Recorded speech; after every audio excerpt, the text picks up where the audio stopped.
वट सावित्री व्रत। ज्येष्ठवदी अमावस्या को वट सावित्री व्रत मनाया जाता है। इस दिन बरगद के वृक्ष की पूजा की जाती है। यह व्रत एकमात्र रूप से सधवा स्त्रियों का व्रत है। इसे न तो पुरुष करते हैं और न ही विधवा या कुमारी कन्याएं ही मनाती हैं। यह सधवा हिंदू स्त्रियों में एकमात्र रूप से अत्यंत लोकप्रिय व्रत है। मान्यता है कि इस व्रत को मनाने से पति की अकाल मृत्यु नहीं होती। स्त्री को वैधव्य योग का निवारण होता है। सुख, सौभाग्य और धन धान्य की प्राप्ति के साथ ही पति सुख भी प्राप्त होता है। वट सावित्री व्रत के दिन सधवा हिंदू स्त्री पूरे दिन यह व्रत करती हैं। व्रत का विधान अनुसार पूजन किए बिना जल भी नहीं ग्रहण करती। यह व्रत मृत्यु के देवता धर्मराज का व्रत है। विवाहित महिलाएं प्रातःकाल स्नान कर नवीन वस्त्र या शुद्ध वस्त्र, आभूषण इत्यादि धारण कर सर्वप्रथम पूजा की सामग्री तैयार करती हैं। पूड़ी, हलवा, आटे में शहद, गुड़ या चीनी डालकर वट वृक्ष के फल के आकार की गोलियां बनाकर घी में सेक लेती हैं। फिर इन्हीं को सूत में पिरोकर माला बनाती हैं। तत्पश्चात एक शुद्ध थाली या थाल में पूजा की सामग्री, भोग के मिष्ठान, पकवान सजाकर रख लेती हैं। इसमें शुद्ध जल, कलश, चावल, कुमकुम, घी, भीगे चने, गुड़, हल्दी, रोली और कच्चे धागे इत्यादि सामग्री लेकर बरगद यानी वट के पेड़ की पूजा करने जाती हैं। यदि वृक्ष तक जाना किसी कारण संभव नहीं होता तो घर पर बड़ के पेड़ की फल सहित पत्तों, टहनी एक मंगाकर उसी की पूजा कर ली जाती है। यदि यह भी संभव न हो तो एक कागज पर दीवार पर वट वृक्ष का चित्र बनाकर भी पूजा कर ली जाती है। वास्तव में यह स्थिति व्यावहारिक रूप से कुछ के सामने तो है भी, यानी कि अनेकों हिंदू नारियों को दीवार पर चित्र बनाकर ही पूजा संपन्न करनी पड़ती है। इस क्रिया से व्रत का प्रभाव जरा सा भी प्रभावित नहीं होता, किंतु व्रत श्रद्धा, विश्वास, आस्था, नियम, निष्ठा से जुड़ी हुई स्थिति है। वट सावित्री व्रत पूजन विधि। वट वृक्ष पर जल चढ़ाकर जल से प्रक्षालित वट के तने पर रोली के टीके लगाए जाते हैं। चना, गुड़, चावल, घी इत्यादि चढ़ाने के लिए लाई गई सामग्री को चढ़ा दिया जाता है। वृक्ष के नीचे घी का दीपक जलाया जाता है। हल्दी में कच्चे सूत के धागे रंग कर वट वृक्ष में लपेट दिए जाते हैं। वट वृक्ष की 7 बार परिक्रमा की जानी चाहिए। वट के पेड़ के पत्तों की माला पहनकर व्रत की कहानी सुनी जाए। फिर घर में पकवान, भोजन, चना और रुपया रखकर संबंधियों, सहेलियों में भिजवाया जाए। तत्पश्चात व्रत करता स्त्री अपनी सास के चरण स्पर्श कर उनका आशीर्वाद प्राप्त करे। वट सावित्री व्रत की कथा।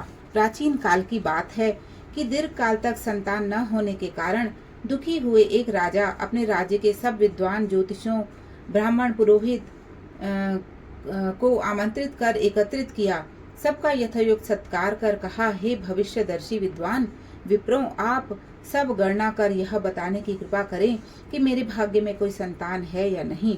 तत्काल राजा के प्रश्न का उत्तर देने के लिए विद्वान ज्योतिषियों ने अपनी अपनी ज्योतिष गणनाएं प्रारंभ कर दी। कुछ समय सब गंभीर होकर राजा की ओर देखने लगे। राजा ने कहा, आप लोग संकोच त्याग कर सच्ची बात कहिए। ज्योतिष बोले, हे राजन, आपके प्रश्न का उत्तर प्रसन्नता बढ़ाने वाला नहीं है। फिर हमें सत्य को छिपाना नहीं है, आपको बता ही देना है। आपके एक अत्यंत रूपवान, बुद्धिमान, धर्मपरायण कन्या उत्पन्न होगी। इसके अतिरिक्त कोई संतान न होगी। आपकी यह कन्या भी आपके विवाह के 1 वर्ष बाद विधवा हो जाएगी। यह विधि का विधान है।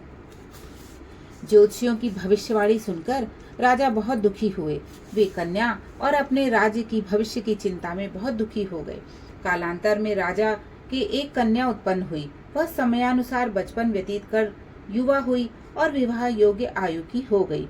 राजा अपनी कन्या के विवाह का परिणाम सोचकर भी दुखी हो गए। वे विचारने लगे कि कुछ बचाव का प्रयास किया जाए। ऐसा सोचते सोचते दैव प्रेरणा से राजा को नारद जी का स्मरण हो आया। धर्मात्मा राजा ने आवाहन कर नारद जी को बुलाया और सारी बातें बता दी। नारद जी कुछ पल विचार कर बोले, हे राजन, तुम अपनी पुत्री कन्या का विवाह का दायित्व तो उसी पर छोड़ दो। तुम अपनी कन्या से कहो कि वह अपने लिए स्वयं ही कोई योग्य वर तराश ले। तुम्हारी कन्या जिस युवक को अपने भावी पति के रूप में तुम्हारे सामने प्रस्तुत करे, तुम उसी के साथ अपनी कन्या का पूर्ण शास्त्रोक्त विधि के द्वारा विवाह कर दो।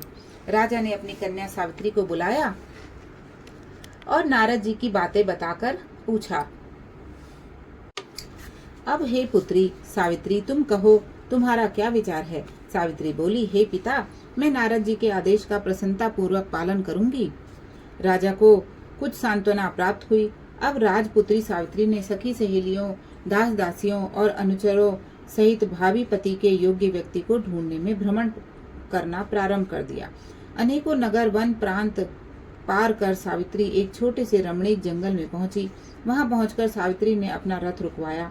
कुछ देर प्रकृति की सुंदरता निहारने के बाद सावित्री विश्राम करने लगी। आंख खुलने पर एक वृक्ष की डाल पर बैठकर कुल्हाड़ी से लकड़ी काटता एक सुंदर बलिष्ठ गौड़ वर्ण का युवक दिख पड़ा।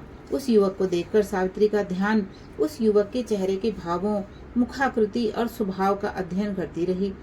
युवक का मौन निरीक्षण करते हुए काफी समय व्यतीत करने के बाद सावित्री ने अपने अनुचरों द्वारा उस युवक को बुलवा भेजा।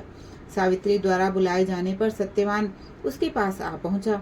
सावित्री द्वारा परिचय पूछे जाने पर सत्यवान ने कहा, हे राजकुमारी, मैं एक दरिद्रता प्रभावित कुलीन युवक हूँ। इसी जंगल में रहता हूँ। मेरे साथ मेरे माता पिता भी रहते हैं। वे अंधे हैं। मैं जंगल की लकड़ी काटकर बाजार में बेचता हूँ। इसी से हम तीनों प्राणियों का जीवन निर्वाह होता है। मेरा नाम सत्यवान है। आप कहिए, मैं आपकी क्या सेवा करूँ। उस सत्यवान नामक युवक की शालीनता, शिष्टता और स्पष्टवादिता से सावित्री बहुत प्रभावित हुई। उसने युवक के गुणों से प्रभावित होकर उससे विवाह करने का निश्चय किया। ऐसा निर्णय लेते ही सावित्री ने युवक से शांत गंभीर स्वर में विनम्रता पूर्वक विवाह का प्रस्ताव रखा। सावित्री का प्रस्ताव सुनकर सत्यवान ने कोमल नम्र स्वर में कहा, हे राजकुमारी, मेरे साथ विवाह करना आपके लिए उचित नहीं है। मेरे साथ ही आप भी दुखों और संकटों में घिर जाएंगी। इसके बाद सावित्री बार बार विवाह का आग्रह करने लगी। सत्यवान तरह तरह से समझाता रहा, लेकिन सावित्री के हठ करने पर सत्यवान ने कहा, समीप ही मेरी कुटिया है, मेरे माता पिता हैं, आप उनके पास चलें।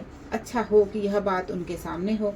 सत्यवान के प्रस्ताव से उत्साहित होकर सावित्री उनकी कुटिया में चली गई। वहां सत्यवान के अंधे माता पिता ने भी सावित्री को हर तरह से समझाया, पर सावित्री ने अपनी ओर से उन्हें तरह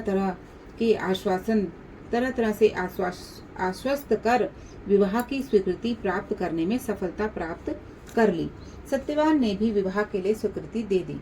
सत्यवान की कुटिया से लौटकर सावित्री अपने पिता के पास पहुंची और संपूर्ण वृतांत बता दिया।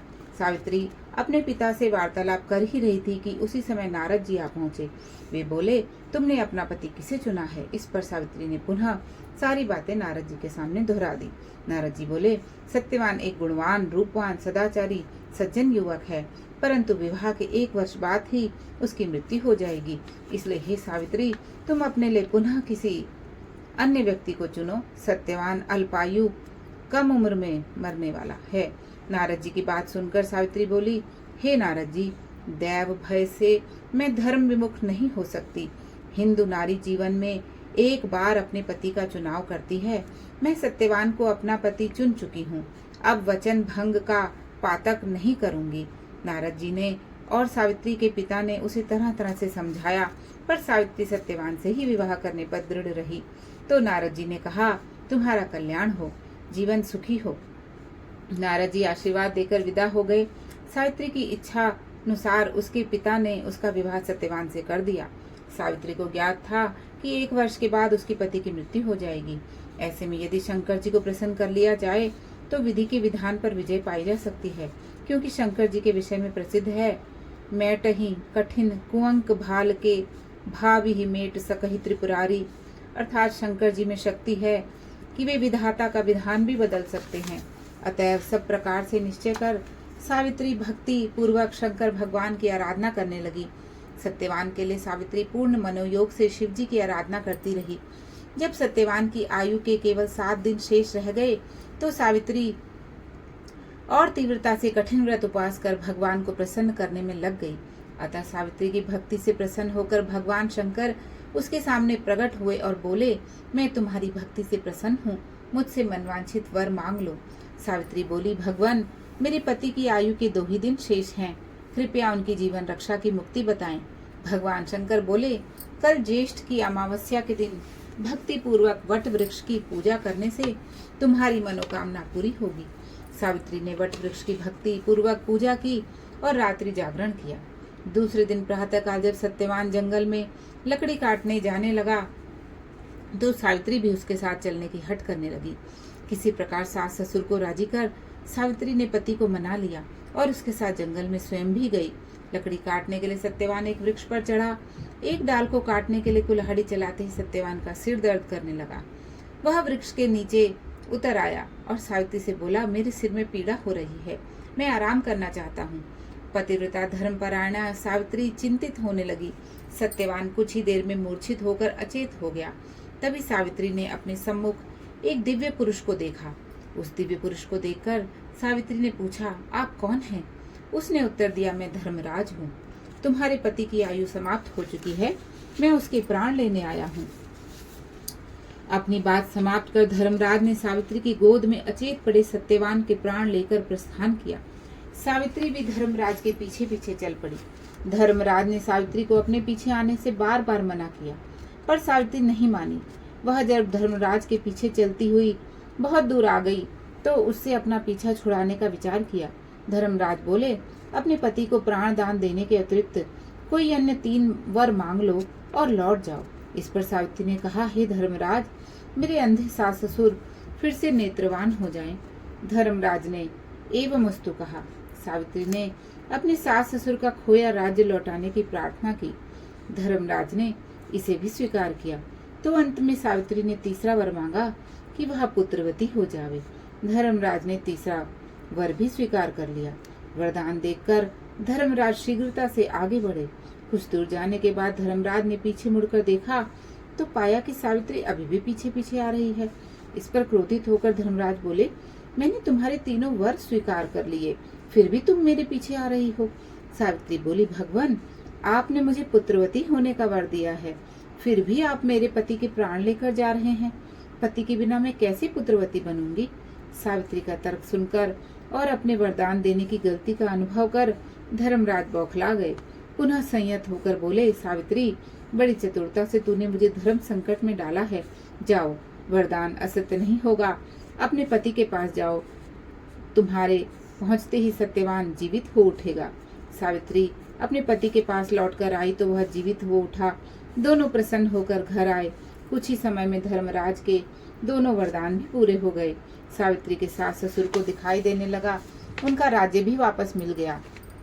यह सब बड़ सायत अमावस्या के व्रत का प्रभाव था। इस व्रत को सर्वप्रथम सावित्री ने मनाया, अतएव इस व्रत का दूसरा नाम वट सावित्री वटम भी हुआ। हे भगवान, जिस प्रकार आपने सावित्री को अटल सुहाग दिया, वैसे ही सबों को देना जो आपका भक्ति पूर्वक व्रत करे। बोलिए सावित्री मैया की जय।